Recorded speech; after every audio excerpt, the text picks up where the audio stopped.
Two-factor authentication 2FA adds an extra layer of security to your Shopify account. Follow these steps to enable it quickly and easily. Step 1. Log into your Shopify account. Visit the Shopify website and log in with your credentials. Make sure you have access to the email or phone number associated with your account. Step 2. Navigate to account settings. Once logged in, click on your account name in the top right corner.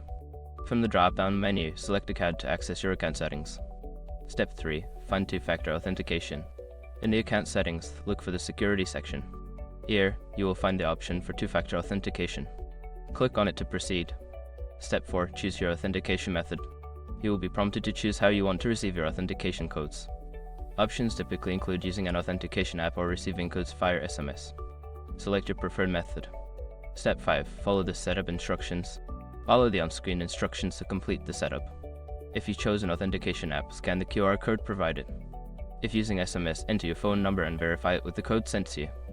Once you have completed these steps, two-factor authentication will be enabled for your Shopify account, enhancing your security. Make sure to keep your authentication method secure and accessible.